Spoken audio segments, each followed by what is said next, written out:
How's it going, everybody? Thank you very much. I appreciate you joining me. I'm Orlando Ruiz Jr. Welcome to another classic movie review. I have been wanting to talk about this movie ever since I started this channel. This is a very influential film, a groundbreaking film from 1968, one of the most celebrated science fiction films of all time.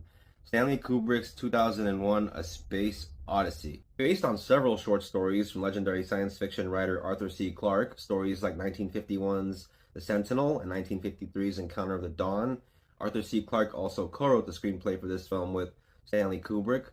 This film tackles themes of evolution, technology, artificial intelligence, intergalactic space travel, interplanetary space travel, and some pretty heavy stuff. The special effects in this movie are way ahead of its time. When you consider the groundbreaking visuals all throughout the film and the very ambitious storytelling going on, there is a lot to take in when it comes to 2001 A Space Odyssey. It took me 4 times to get through this movie through the course of 41 years of my lifetime. Now, the first couple times I tried to watch this movie, I gotta say, maybe I was just too young to get it. I didn't finish this movie when I started the first time, even the second time, even the third time. Only on my most recent watch, which was maybe about a week ago, did I finally complete this film and I was able to get it. And after watching the whole thing, I understand now. I understand why people have been talking about this movie for, years, for decades, ever since 68 upon its release, when I'm sure it blew everybody's minds away. And when you consider that here we are now in 2025 and you can turn on the news and watch actual reports of real development of AI in our real world, which is very, very eerie when you think about all the movies that have warned us about that kind of thing, this one included. Yeah, it's kind of freaky. The film stars actor Keir as astronaut David Bowman and Gary Lockwood as Dr. Frank Poole. These two astronauts go on this interplanetary mission that ends up being a lot more dangerous than they could have ever imagined when they're all alone with a sentient artificial intelligence known as the HAL 9000, otherwise known as HAL 9000, that at first feels like it's their buddy, their pal, helping them out with all these little things running the ship. However, before we ever meet the astronauts in the film, at the very beginning of the film, we spend a very considerable amount of time with some very primitive beings, apes basically, and we see their development a little bit, and they come across a very mysterious, ambiguous type of object, the obelisk. Now, as I said before, for 1968, there are some jaw-dropping visuals going on throughout this movie.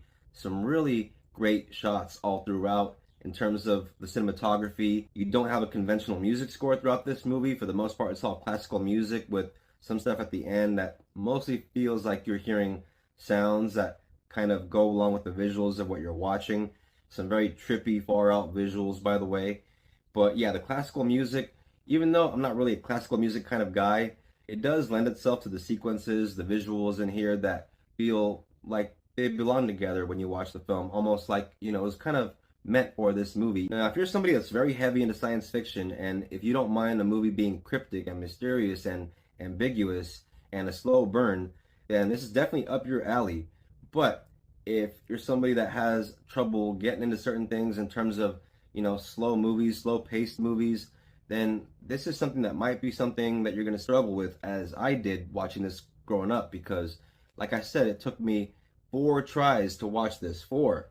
And so, like I said before, the first few times I didn't get it. I never finished the movie the first 3 attempts, and so it took me that 4th time as, an adult to really let it sink in.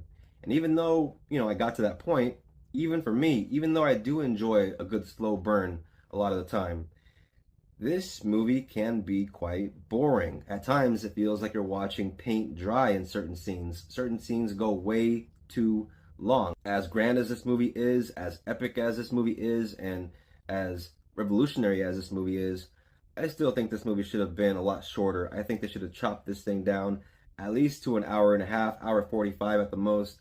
Then you would have had a real tight, lot more suspenseful story. And by the way, I say that with all respect, knowing that this movie is a huge game changer, knowing how important it is, how influential it is. I understand, back in 1968, I'm sure this was mind-blowing. I'm sure this was the shit. Even though I don't mind a slow burn, I still say, yeah, this can be pretty damn boring. However, this is definitely worth watching. Like I said, I came back to it, and watching this film now in our current day will be especially interesting, knowing that this came out in 1968.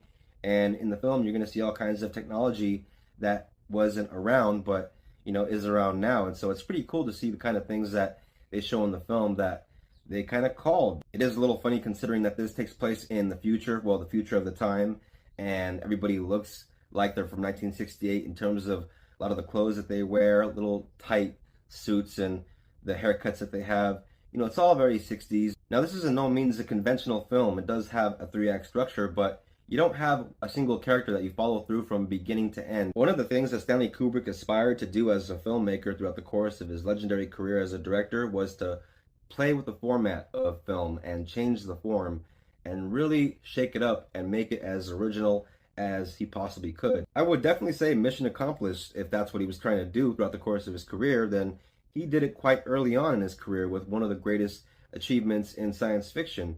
But again, it really does depend on you as the viewer. If you're somebody that really doesn't mind a slow burn, if you don't mind watching certain shots that just go on and on and on, if you don't mind that sort of thing, and if you can roll with it because, it is, after all, a cinematic landmark film, then definitely seek this movie out, give it a shot, see for yourself what all the fuss is about, because this is a very highly revered science fiction classic. Many hail it as one of the most important films ever made.